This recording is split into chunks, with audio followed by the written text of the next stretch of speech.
Bueno, María, muchísimas gracias por tu tiempo, en serio.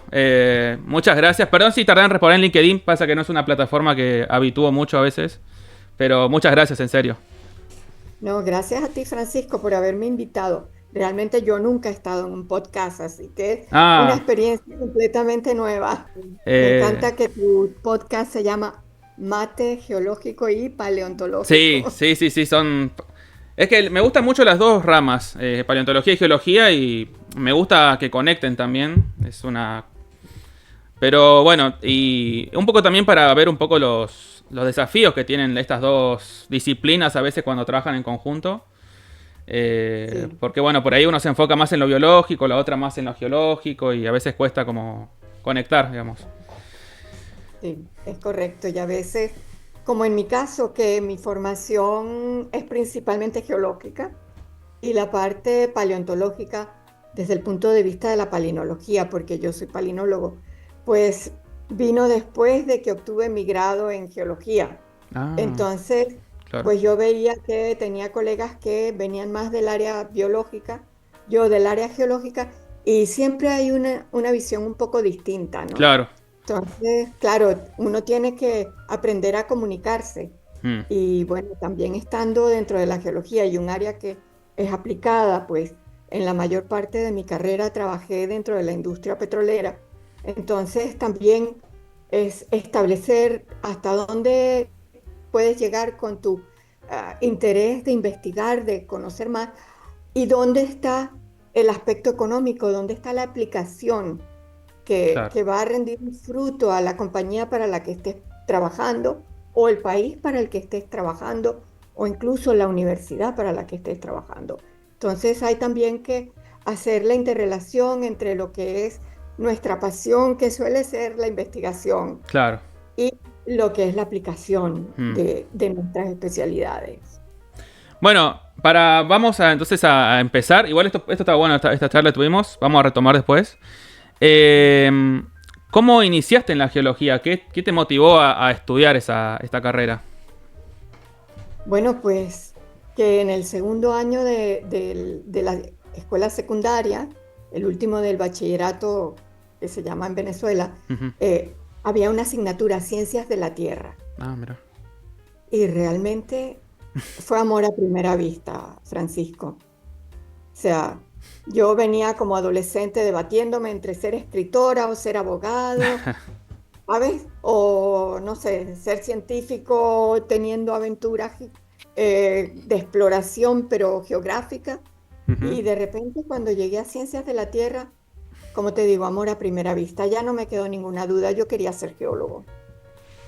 Y ahí te anotaste a la carrera y ¿cómo Y fue bueno, tu desempeño, digamos? y realmente en ese momento la carrera la daban en la Universidad Central de Venezuela, Ah, pero la universidad estaba cerrada, estuvo cerrado por un periodo de 2 años, que fueron el periodo de la renovación. mira. Y ahí pues, o sea, hubo, digamos, como es la parte juvenil, universitaria, pues se involucraron en cuestiones políticas, la lucha por la libertad, obviamente, y al final la universidad acabó cerrada por 2 años, por un proceso de renovación, que fue cuando yo me gradué Ah, de claro. bachiller. Entonces, bueno, me quedaba la opción o de ir a estudiar para ser maestra en geología, en ciencias de la tierra, para el bachillerato, o como geología era parte de ingeniería, entrar en alguna otra universidad que diera ingeniería, hacer el ciclo básico, Claro. esperando a que abrieran geología. Y eso fue lo que hice, Bien. lo cual me convenció más todavía que quería ser geólogo y no ingeniero de caminos, ni Claro. carreteras, ni de obras civiles. Y bueno, cuando abrieron la universidad, pues ya entré directamente en geología, mi sueño. Y si bien yo al principio pensé que me iban a gustar los volcanes más que nada más en la vida, Mira. pues resulta que allí me encontré a una profesora argentina, Ah, una paleontóloga extraordinaria, que seguramente la has oído mencionar, María Teresa Sánchez de Benedetto. mm, Ella fue mi profesora, mi maestra en la asignatura de paleontología, y después que hice paleontología con ella, claro. que la llamábamos la Conchilla, y tú te imaginarás por qué, porque no quería nunca pronunciar la palabra que no fuera en diminutivo.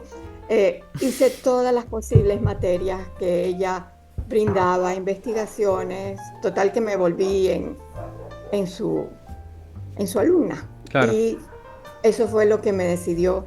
Y desde ahí, pues, la paleontología, su aplicación en, que es la bioestratigrafía, fueron el norte de mi carrera profesional. Y, Así que digamos que le debo eso a ella. y después decidiste seguir el camino de la investigación o la industria. ¿Cómo fue el después de una recibida? En primer lugar, yo pensé seguir el camino de la investigación quedándome en la universidad, Claro. que la industria estaba lejos Mm, de mi mente. mira. Es, a pesar de que Venezuela pues, es un país en el cual el petróleo ha sido el motor fundamental de su trayectoria en los últimos 70, o digamos en el último siglo, Ujú. eh, pues por mi mente de adolescente o adulto joven, realmente lo que me inspiraba era pues el conocimiento, adquirir cada vez más conocimiento, investigar, así que entré a Claro. trabajar en la universidad. Y bueno, allí estuve 2 años trabajando, dando clase en paleontología, dando clase en geología histórica, todo lo que tenía que ver con ese área. Y de repente me encontré con otra señora, Estela Di Giacomo. Ella es una palinóloga que trabajaba para Maravén, que había sido la Shell. Mm, Y fue la que por primera vez en mi vida me habló de la palinología. mira. En la universidad yo solamente había oído de paleontología y micropaleontología. Había hecho mi tesis con foraminíferos, pero palinología no. Y de nuevo pues picó mi curiosidad y como ahí fue donde me invitó a ir a trabajar con ella en lo que era esa empresa, Maravén.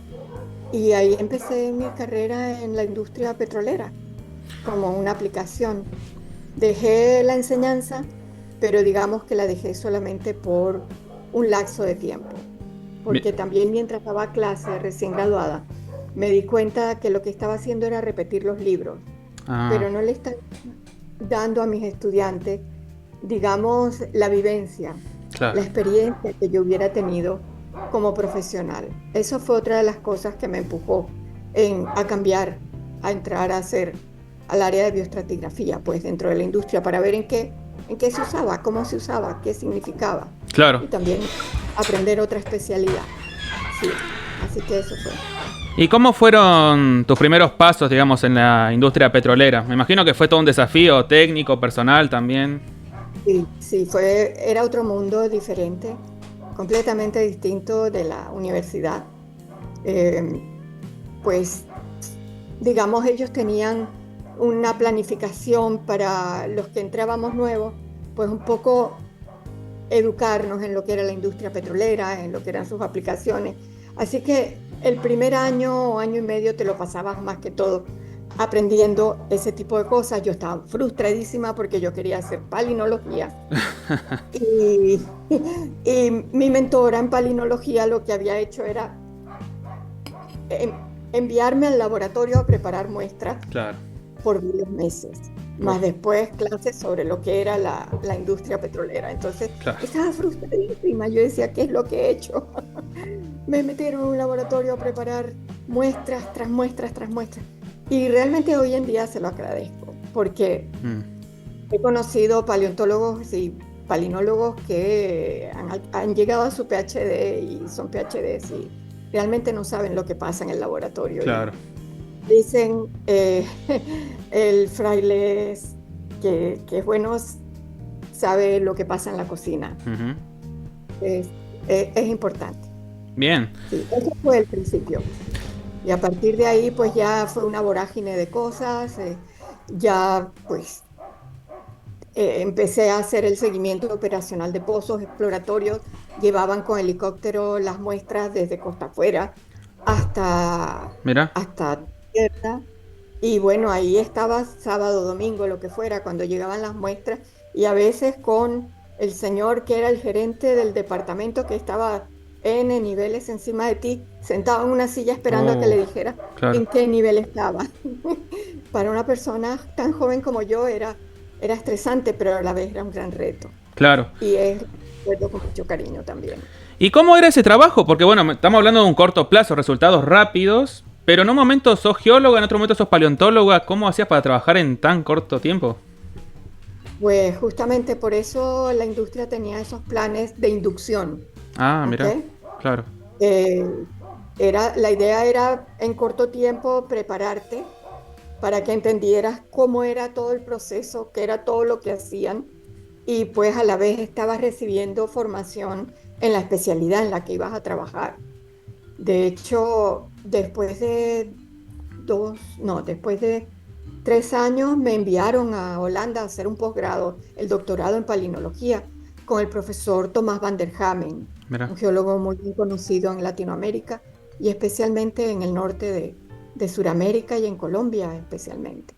Entonces, pues ya te digo, o sea, fue una vorágine de cosas. claro, Eh, en muy poco tiempo tenías que entrar desde cero casi, o sea, gustándote lo que te gustaba y ponerte a nivel de poder trabajar como un profesional en los 3, 5 primeros años con todas las responsabilidades y requerimientos que tenías. Ujú. claro. Y bueno, me imagino que tuviste experiencia en varios tipos en cuencas, ¿no? Te venían muestras de distintas formaciones. ¿Cómo fue tu experiencia en la industria, pues? Bueno, al empezar, Mm, claro, en Maravén, Maravén tenía asignada la cuenca occidental de Venezuela, la cuenca de Maracaibo. Entonces, los primeros años, mi experiencia se desarrolló principalmente en las cuencas sedimentarias que iban desde el norte de los Andes o desde los Andes del área de la rama que entra en Venezuela y todo lo que era la cuenca de Maracaibo, que es uno de los sitios tradicionales de producción petrolera, cuenca de Falcón, todo lo que es el occidente de claro. Venezuela, esos fueron los primeros años.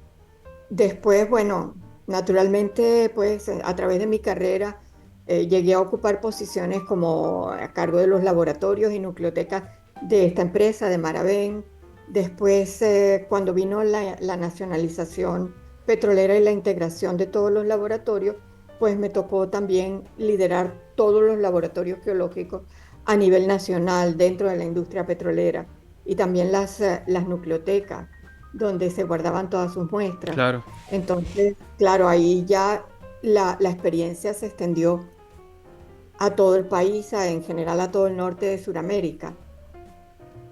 Y pues después de eso, pues mi vida tuvo varios cambios importantes ujú, y llegó un momento en el cual, por circunstancias personales, eh, me fui a Holanda, ujú. regresé a Holanda. Allí estuve trabajando en un postdoctoral sobre sedimentos recientes del Valle del Magdalena, Mira, que también fue súper interesante, desarrollando también una tecnología sobre análisis digital de imágenes, que en ese momento estaba todavía en pañales, ¿ves? claro, Te estoy hablando del principio de los años 90. claro, ¿Sí? Entonces, bueno, pues un poco la Shell estaba interesada que la Universidad de Ámsterdam, a ver si se podía hacer un desarrollo en ese aspecto porque yo lo había hecho dentro de Maravén. Había sido parte de mi tesis de doctorado cuando regresé a Maravén. Lo hicimos en Maravén, tuvimos una patente en análisis digital de imágenes aplicada a la estratigrafía mira, y a la parte de materia orgánica dentro de las rocas. Y pues después, cuando por ese cambio de vida, debido a factores personales, regresé a Holanda, pues ellos oficiaron como un postdoctorado en esa área y entonces desarrollé un sistema similar, pero en este momento lo estaba haciendo en un Macintosh, que era aquellas pequeñas máquinas, sí, ¿sabes? Que mira, tenían a lo mejor cuando tuvieron mucho un mega de memoria. Así que bueno, eso. Y después volví otra vez a la industria, me volví a cambiar de vida, hice industria alimentaria, tengo un periodo oscuro en mi vida de geóloga, me ujú. metí a estudiar vino. Mira, Ujú. qué interesante. Mira tú, y llegué a trabajar en una bodega no haciendo vino, pero en la parte de desarrollo, investigación y en la parte de medio ambiente. Pero siempre me prestaba, en mi ansia de aprender, ¿eh? Mm. Siempre me prestaba a ser voluntaria en la cata de vinos. Ah, qué bueno. Bueno, acá en Argentina siempre hubo la conexión de geología y el vino, así que siempre Los suelos, claro, los así suelos, el que, tipo de suelos, mirá sí. qué linda conexión, ¿eh? Sí, sí hay una conexión. Y bueno, ese fue, digamos, el único periodo, porque después volví otra vez a la geología. Y aquí en Estados Unidos, pues, cuando vine, pues he tenido la oportunidad de ver cuencas en todos los Estados Unidos y en muchas partes del mundo, lo cual ha sido muy, muy interesante y muy enriquecedor desde el punto de vista como geólogo y como bioestratígrafo y como palinólogo. ¿Y cuál fue de los proyectos, digamos, cuál fue el más desafiante que te propuso, un gran desafío? Bueno, profesionalmente para mí hubo un momento que yo creo que fue un momento de crisis muy grande para los laboratorios en todo el mundo. Mm, Durante la segunda parte de los años 1990, o sea, te estoy hablando del siglo pasado claro. y del milenio pasado, ya te imaginas lo vieja que soy, las empresas empezaron a querer optimizar sus costos y naturalmente los asesores dijeron hay que sacar de las empresas aquellas cosas que no son parte del corazón del negocio. ¿Y qué cosas se les ocurría? Pues la administración, ¿ok? Pero la segunda cosa que caía con eso eran los laboratorios. Para mí eso era una situación terrible porque según yo lo veía y lo sigo viendo, los laboratorios paleontológicos, los laboratorios geológicos, son parte del alma de la actividad de los hidrocarburos y básicamente de cualquier otra actividad relacionada con la geología sedimentaria. Y por lo que yo había visto en los Estados Unidos y en algunos lugares en Europa, habían directamente sacado todos los laboratorios cerrados y puesto a la gente pues un poco en la calle mm, a tratar de inventarse la vida. claro. Y empezaron a salir un montón de empresas de asesoría y de servicios en el área de paleontología. Y yo juré que iba a hacer todo lo posible para que eso no ocurriera con nuestros laboratorios, porque pensaba que se perdía la experiencia, se perdía la información, todo el bagaje de información que se había acumulado a través de los años, se iba a perder. Así que esa fue una de las luchas más difíciles y bueno, lo logramos, lo logramos. No fui yo sola, obviamente, fue un grupo de paleontólogos que trabajaban en todas y cada una de las empresas que formaban parte de la industria en ese momento en Venezuela y logramos que los laboratorios geológicos y la paleontología siguieran siendo parte del corazón de la industria en exploración y bueno, en la parte operacional en producción. Ese Bien, fue qué bueno. más grande porque no era yo solamente, Claro. éramos todos los bioestratígrafos que trabajábamos y yo veía Latinoamérica y veía con gran alivio que, por ejemplo, Brasil mantenía sus laboratorios, Colombia mantenía sus laboratorios, México más que nada. Entonces eso a mí me daba unas grandes ganas de luchar, ¿no? Y de continuar eh, haciendo lo máximo porque los laboratorios continuaran siendo parte del corazón del negocio. Claro. Bueno, me gustaría preguntar respecto a los análisis en laboratorio, porque siempre se habla mucho, ¿no? De que el campo en la geología es muy importante, siempre hay que ir al campo, pero a veces uno está en un laboratorio, le llegan muestras ya del campo y no vio el campo. ¿Cómo es trabajar con por ahí, ese sesgo, por ahí, por decirse? Sí, lo que pasa es que cuando estás en la industria te tienes un poco que cambiar el chip, como dicen, y entonces sí, a veces se reciben muestras de campo. El paleontólogo está básicamente todo el tiempo en el laboratorio, la intensidad de la actividad es muy grande, Mira, ¿ok? claro. Y las muestras vienen de las perforaciones. Mm, Entonces ya no es el trabajo sobre superficie, sino es el trabajo sobre el pozo exploratorio. Y entonces ahí tienes que trabajar como equipo, muy cercanamente con otros especialistas, con los intérpretes que trabajan en la parte de sísmica, los que predijeron, basado en los métodos que tienen de sísmica, que era la sección que te ibas a encontrar, con el petrofísico, que en base a los registros que se van obteniendo, basados en las propiedades físicas de las rocas o no sé, radiación, electricidad, etcétera, cómo reaccionan a esos impulsos, pues van interpretando el tipo de litología, el tipo de fluidos que hay dentro de los distintos intervalos, Claro. si es agua, si son hidrocarburos, si es gas. Y bueno, cuando estás en exploración, pues obviamente formas parte de un equipo interdisciplinario en el que hay una prognosis, hay como una especie de propuesta de lo que va a ir encontrando el pozo, pero es realmente el bioestratígrafo al final el que le dice a los equipos de exploración si la sección que tú pronosticaste es la que estamos viendo o no. Estamos en otro intervalo de tiempo completamente diferente. Esto es otro mundo a lo que tú creíste que ibas a encontrar Claro. o incluso en áreas donde es sumamente difícil desde el punto de vista logístico la perforación, como puede ser en áreas costa afuera. Pues no te digo en Venezuela al principio porque era muy poco, pero hoy día alrededor del mundo gran cantidad de la exploración petrolera se hace costa afuera en áreas de aguas ultra profundas Claro. y a profundidades que también son de miles de metros de columna de roca por debajo de cientos y Claro. miles de metros Wow. de columna de agua. ¿Tú te imaginas la complejidad logística que tiene eso? Mm, Y el costo, claro. porque claro, cuando entras a esta parte, te comienzas a dar cuenta de que no es que yo perforo y rápidamente encuentro, no. Esto lleva una complejidad logística de costos extraordinariamente altos y de riesgos, Mm, riesgos tanto físicos para digamos, las-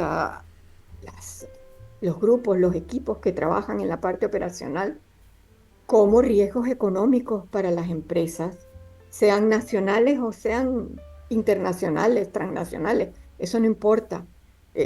Realmente los costos involucrados son astronómicos. Entonces, el trabajo del paleontólogo se vuelve de mucha importancia.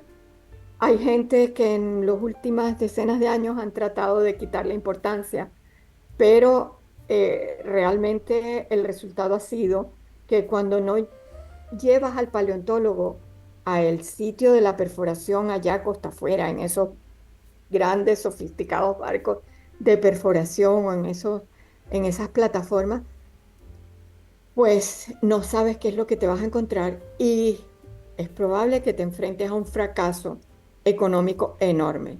He claro. visto casos en los cuales han dicho, ¿sabes? Los ingenieros han dicho, ya sabemos dónde estamos.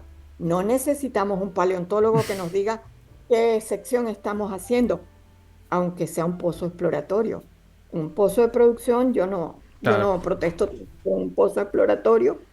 Siempre tienes un gran riesgo de que lo que has interpretado en sísmica realmente sea más complejo en la realidad que lo que tú has visto en la sísmica. Y sobre todo cuando hay cuerpos de sal grandes y hoy en día, desde hace ya muchos años, se atraviesa la sal, miles de pies, y se buscan los objetivos debajo de esa sal. Claro. Y ver debajo de esa sal es muy difícil. Además, buscas objetivos que desde el punto de vista geológico también son difíciles. Son objetivos de turbiditas que tienes de MTCs más Transport Complex. Son objetivos que geológicamente y desde el punto de vista de la calidad de los yacimientos son también muy difíciles de predecir. Claro. Entonces, ahí necesitas al paleontólogo mientras están perforando viendo las muestras que van saliendo para que les vayan diciendo, sí, entraron en el Mioceno medio, sí, estamos en donde debíamos estar, y no que, ¡eh! Salimos al Plioceno en lugar del Mioceno medio, en lugar del Eoceno, Dios Claro. mío, ¿cuánto nos falta? ¿Sabes? Y eso representa millones y millones. Cada una de esas plataformas puede costar entre medio millón y $1 millón al día, Uf. ¿ok? Y, y si tienes un problema en la perforación y se te retrasa 8 días, estamos hablando entre 4 y 8 millones de dólares, nada más de mantener el barco allí y resolver cualquier cosa que esté pasando. Wow. Y si Claro. tienes que continuar perforando más profundo porque el intervalo que tú creías que ibas a encontrar, el paleontólogo te dijo, no, no, no, no, no, no, estamos mucho más arriba, tenemos que seguir perforando, son días que tienes que agregar. Claro. O el paleontólogo te puede decir, no, no, no, esta sección que estamos viendo no es la sección prospectiva que esperamos. Este pozo hay que acabarlo. Entonces, claro, están trabajando los geólogos que están en la plataforma, los ingenieros que están en la plataforma, el paleontólogo que está en la plataforma o en el barco, y los que están en tierra como equipo, tomando las decisiones. Y en esas decisiones, lo que les dice el paleontólogo es uno de los factores más importantes. Bien. ¿Y por qué es esta tendencia, por lo que me estás comentando, ¿no? De excluir al paleontólogo? ¿Porque no hay un lenguaje en común? ¿Cuestan comunicarse a veces? ¿O por qué está pasando eso, si vos? Bueno, porque después de que la sísmica comenzó a, digamos, mejorarse como tecnología y a ver cada vez más, empezamos con una sísmica 2D que veíamos en papel. Claro. eh, Se pasó a sísmica 3D. Ya se podía ver volúmenes. Después se pasó a sísmica 4D, en la cual también había tiempo, o sea, cómo iban en producción moviéndose los fluidos y las distintas cosas dentro del yacimiento. Pues obviamente es mucho más fácil y mucho más rápido adquirir un levantamiento y de una vez que lo tienes ya, pues comienzas a procesarlo, a interpretarlo de una manera, de otra, y eso se hace mucho más rápido que darle a un paleontólogo una sección con 150 muestras Claro. para que las mire. Claro. Eso tarda muchísimo. Mm. Entonces, claro, parecía que la respuesta más obvia era, deja a los paleontólogos ahí de lado y vamos a concentrarnos en la tecnología pura y dura, ¿ok? Pero bueno, la respuesta no es siempre tan obvia. Bien. Y todavía, aunque hoy en día, digamos, las grandes transnacionales pueden tener algún paleontólogo en sus equipos, tienen muy pocos. Básicamente hoy en día todo se hace en empresas consultoras. Los paleontólogos, la mayor parte, trabajamos en empresas que son consultoras. Yo, Ujú. que nunca pensé que lo iba a hacer, pues aquí estoy. Y bueno, me gustaría también, si podemos conversar el tema en la industria, ¿no? También va la parte personal, digamos, las actitudes que tiene uno, el trabajo en equipo, ¿no? Cómo tiene esa seguridad a la hora de hablar ciertos temas o la decisión que uno tiene que tomar. Me imagino que es difícil en los primeros años por ahí. Pero ¿cómo vos lo has vivido todo eso? Todos esos cambios de actitudes o qué experiencia te ha dejado la industria en ese sentido. Bueno, lo que tú dices es lo más importante de todo, la comunicación. Mm. Lo más importante de todo es la comunicación en los equipos de Ujú. trabajo. Naturalmente tenemos que adquirir todos un vocabulario básico que nos permita comunicarnos. Y casi siempre en todos los equipos hay además un integrador. El integrador es ese geocientífico, no voy a decir que es un geólogo, puede ser un geofísico Ujú. o puede ser, pero es un geocientífico que básicamente puede hablar todos los idiomas a un nivel básico y nos ayuda a entendernos mejor a todos. Ujú. Y nos ayuda y guía la integración de la información. Porque como te imaginarás, cada uno de nosotros tiende a hablar en su propia lengua. Ujú. Sí, Y pues en una industria donde es tan compleja la interacción de distintas especialidades, claro. de distintas tecnologías, distintas visiones, pues ese integrador es una de las cosas. La otra es ese proceso que te hablé al principio de inducción, que usan 1 año o 2 años cuando estás recién graduado o con poco tiempo de experiencia, en el cual procuran enfrentarte e introducirte en todas y cada una de las especialidades con las cuales vas a tener que tratar.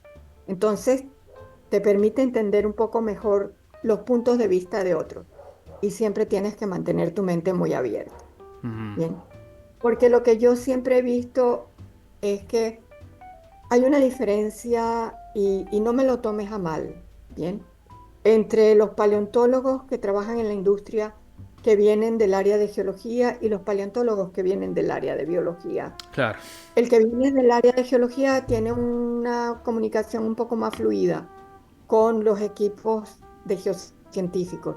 El paleontólogo que viene del área de biología naturalmente tiende a centrarse más en su parte taxonómica, en su parte paleoecológica y le cuesta más un poco entender que a veces hay otros factores que hacen que esos resultados que estamos obteniendo y que creemos que son resultados de la roca en sitio, pues no lo sean mm, tal, sino que haya complicaciones como, no sé, retrabajo, como trabajamos con microfósiles, no claro, estamos trabajando con dinosaurios, sino con microfósiles, es fácil que haya retrabajo. Entonces estés viendo fósiles de una edad más antigua en tus muestras y pienses que estás en un intervalo más antiguo. O puede ser que haya durante la perforación del pozo ciertas acciones operacionales que lleven a rehusar los barros de perforación de secciones superiores más jóvenes y los rehúsen abajo y dentro de ese barro vengan los fósiles, claro. los microfósiles de arriba. Entonces, claro, hay más dificultad, es más retador para el paleontólogo que viene del área de biología, un poco para visualizar este tipo de cosas, ¿no? Porque, y es perfectamente entendible, él cree a sus ojos, cree lo que está viendo, ¿bien? Y entonces, claro, hay que, eh, la integración de todas las cosas, pues a veces es más difícil, sobre todo porque también ese paleontólogo a veces siente mucho que le falta ese apoyo geológico. Claro. Y entonces a veces tiende a todavía más centrarse en lo que le está diciendo su conocimiento de la parte biológica. Es una diferencia importante, pero siempre la comunicación, siempre la colaboración como equipo puede ayudar a todos a superar ese tipo de aspectos. Claro.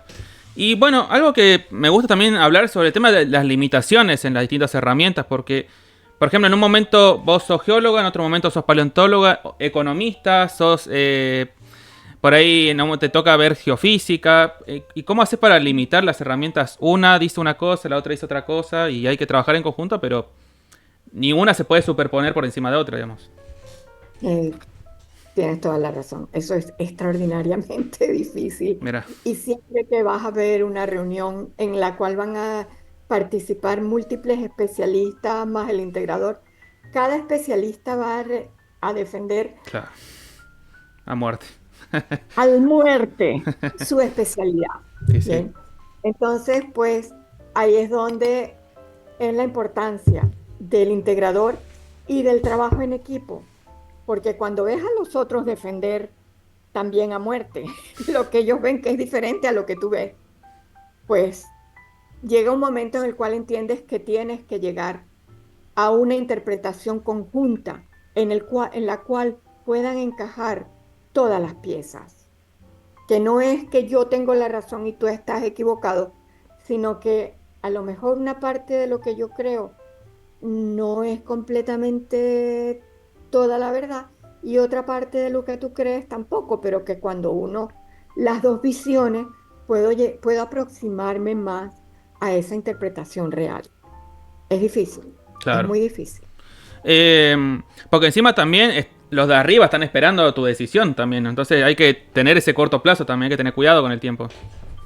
Tienes la presión del tiempo y de nuevo lo que te comenté al principio, tienes la presión de que cuando ya estás dentro de la industria, te das cuenta que el aspecto económico es muy importante, porque si tú Mm, tienes un presupuesto para un pozo, no te puedes pasar de ahí.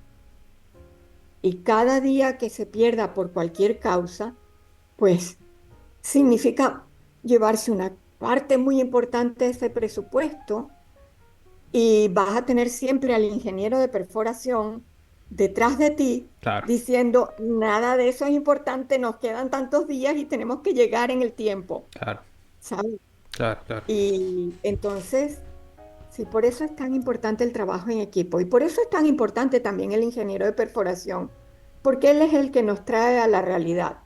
Mira, Mira, tienes tanto para alcanzar esta meta. ¿M? Y, y a veces nos poníamos muy enfadados con el ingeniero de perforación, pero él también tenía su punto. O claro. sea, toda esta ciencia no nos va a llevar a alcanzar ese objetivo con lo que tenemos, con los recursos que tenemos. Y entonces siempre había que llegar a un compromiso, el mejor posible. Bien. Pero Bueno, y otra cosa que me gustaría destacar es que uno también tiene que estar actualizado en información, porque las cosas van avanzando, salen nuevas investigaciones, nuevos desafíos también que trae a la industria. Y también investigar o actualizarse en información te permite innovar o no. sí, definitivamente esa es una de las cosas más importantes y eso es lo lindo de tener especialidades dentro de un equipo porque cada especialista debe de estar en, digamos, lo último del avance dentro de su especialidad. ¿Ok? Entonces, un poco de responsabilidad del especialista también. Bien. Y Claro. hoy en día, yo te digo, lo que nos estamos enfrentando hoy en día o nos vamos a enfrentar, yo creo que solamente está empezando. Es algo, es un cambio tan dramático por los desarrollos dramáticos de la tecnología. Yo los veo dramáticos porque es como un antes y un después de la electricidad para el Claro. hombre. ¿Ok? Lo que estamos viendo hoy en día desde el punto de vista de la robótica, de Mm, la inteligencia artificial, de los sensores remotos, es algo que es lo que te digo, es el cambio entre antes de la electricidad y después de la electricidad para el hombre. Es antes de todas estas nuevas tecnologías y después. Y ahí es donde está mi principal mensaje para todos los que quieren entrar a esta profesión, digamos desde un punto de vista aplicado a alguna industria.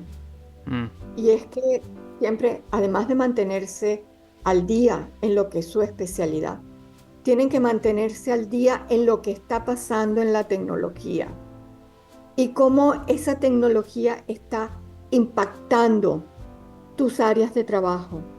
Porque no podemos olvidar de que en los últimos 50, 60 años hay muchas profesiones que han desaparecido totalmente, totalmente. claro. Y por lo que, digamos, el World Economic Forum, el Foro Económico Mundial, Ujú. está pronosticando como las competencias más importantes para el año 2030, que está menos de 5 años en el futuro. Están diciendo que entre esas competencias más importantes está inteligencia artificial, está la ciencia de los datos, Mm, ¿ok? Está lo que corresponde al pensamiento creativo, al pensamiento crítico, a la capacidad de adaptación, ¿ok? A la agilidad y la flexibilidad. claro. El campo de trabajo puede cambiar tanto y lo estamos viendo. Hoy el mundo, vemos lo que está pasando, vemos que tenemos unos eventos meteorológicos extraordinariamente violentos, cada vez más frecuentes. Realmente, aunque a la gente, algunos lo dicen ligeramente y otros no lo quieren decir, estamos enfrentando un cambio en las condiciones climáticas Ujú. del planeta y eso está ejerciendo una presión enorme tanto en la industria de los hidrocarburos como en otras industrias. Claro, Y yo me gustaría referirme más que a la industria de los hidrocarburos que está cambiando y que va a tener que seguir cambiando, porque hay una frase que suena muy bonita y es que vamos a necesitar limpiar la energía. ¿Por qué? Porque para producir la energía que necesitamos, pues estamos enviando a la atmósfera, enviando a los suelos del planeta una cantidad de elementos a una velocidad claro. que no existía antes. Entonces tenemos que estar como geólogos conscientes de que va a haber necesidades de cambio dentro de nuestras profesiones y dentro de los campos de trabajo en los cuales actuamos. Es posible que haya tecnologías que parcialmente tomen el trabajo técnico de algunas ramas de la geología, pero necesitamos estar al tanto de lo que está pasando porque a lo mejor tenemos que pasar de explorar por hidrocarburos a explorar por otros minerales, como puede ser el cobalto, el grafito, Ujú. el litio tan nombrado. Tenemos que transformarnos hacia el área de la geotermia, Claro, tenemos que transformarnos hacia el área del hidrógeno, ¿ok? Tenemos que, en lugar de pensar cómo voy a extraer el petróleo, porque a lo mejor todo eso está ya mecanizado, ¿cómo voy a reinyectar ese CO2 que vamos a estar extrayendo de la atmósfera en el subsuelo?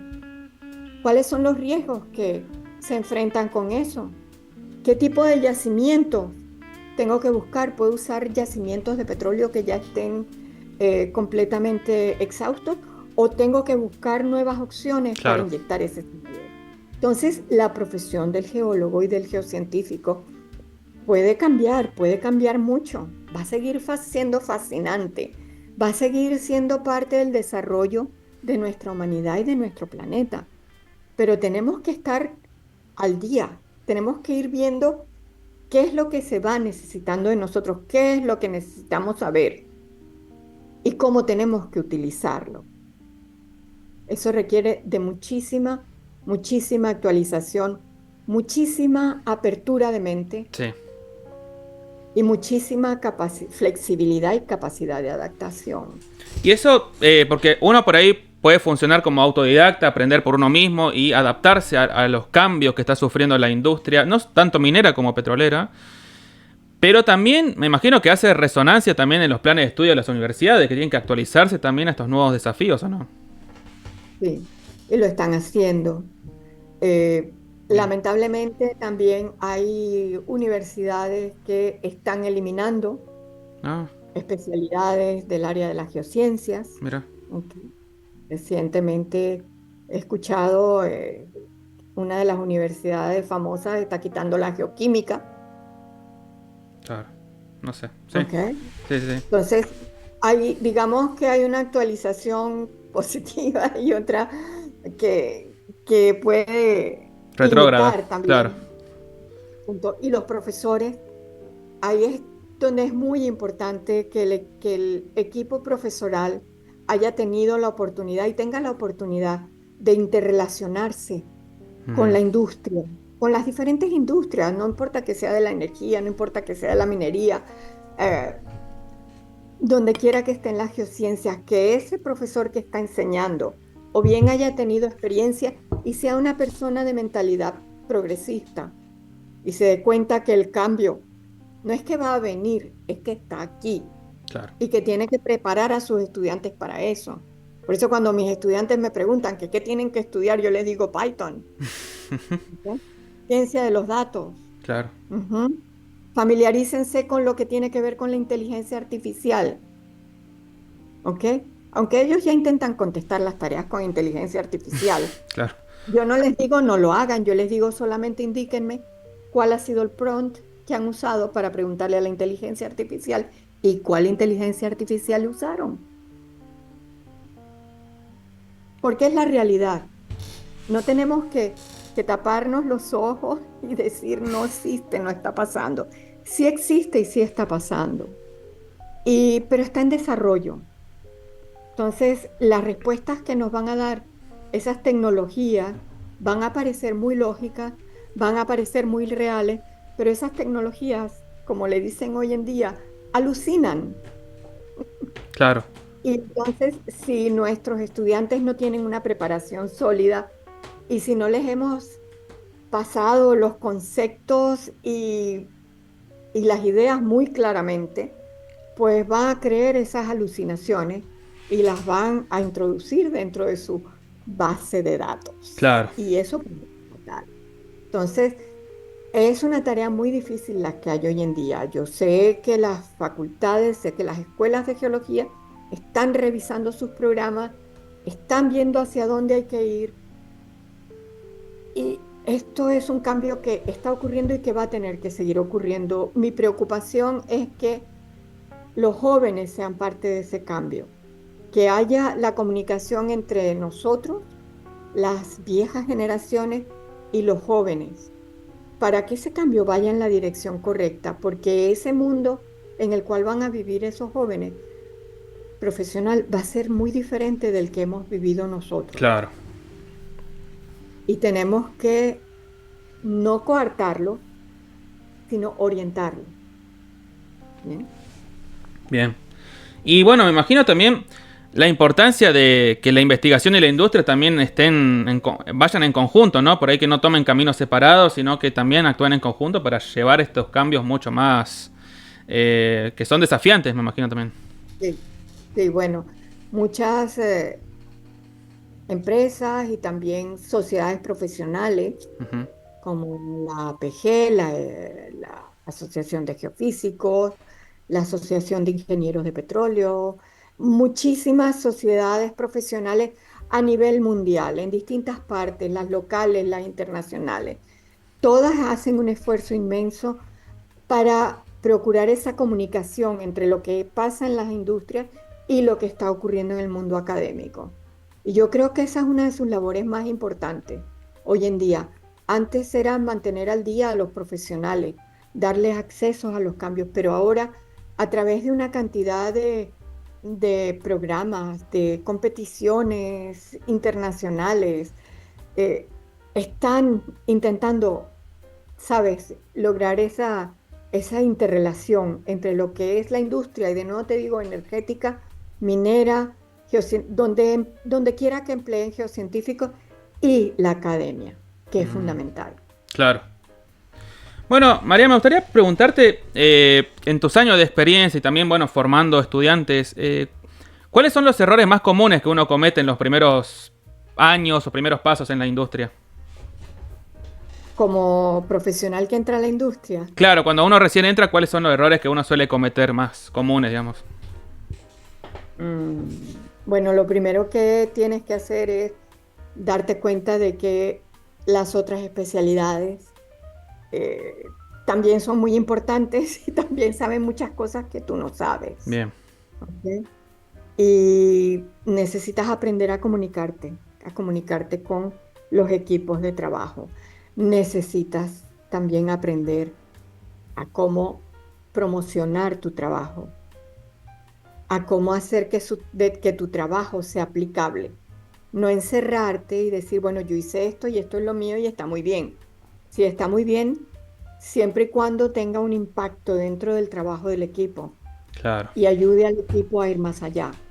Entonces, normalmente, pues, la falta de experiencia, obviamente, pues es uno de los principales, no me gusta llamarlos problemas, porque es que Mm, justamente lo que aprendes claro. cada día va aumentando esa experiencia. Y cuando te das cuenta, 4 o 5 años después, pues ya la tienes. El problema es que cuando entras recién graduado, crees que sabes más de lo que realmente sabes. Y entonces tienes que aprender a la humildad de que no porque llegué a mi título universitario, bien sea de ingeniero, de licenciado, de maestría o de doctorado, estoy en el tope del conocimiento. No, posiblemente cada vez que obtengo uno de esos títulos, estoy en el escalón de abajo del conocimiento. Claro. Y Bueno, ese escalón de abajo, la diferencia es la experiencia. bueno, y para ir cerrando, me gustaría, ¿qué consejo vos le darías a un joven, un joven geólogo, paleontólogo que está por dar sus primeros pasos en la industria? Lo que un poco he venido esbozando Ujú. hasta aquí, que mantengan su mente muy abierta, que vean hacia dónde está evolucionando nuestra especialidad Mm, y hacia dónde está evolucionando los campos de trabajo, ¿ok? Y vean cómo pueden hacer para que ambas cosas se compaginen bien, para que uno pueda desde su especialidad proporcionarle el mejor valor posible al que va a ser el que te va a dar trabajo, ya sea en la academia, ya sea en la industria. claro, Cómo ver la parte práctica, la parte de aplicación de lo que tú vas a hacer y cuáles son las herramientas más avanzadas que hay y conocerlas, no tenerles miedo, entrar hacia ellas. Y si en algún momento de tu vida te ves forzado a cambiar de alguna manera radical la dirección del camino que tú habías pensado, ujú. no tengas miedo, Bien, hazlo, ¿bien? bien. Hazlo. Bueno, María, en serio, muchas gracias. Ahí dejo grabar y hablamos unos minutos más si querés. Pero bueno, te agradezco mucho tu participación y gracias. Espero poder conversar en otro momento. Gracias a ti, Francisco. Recording stopped.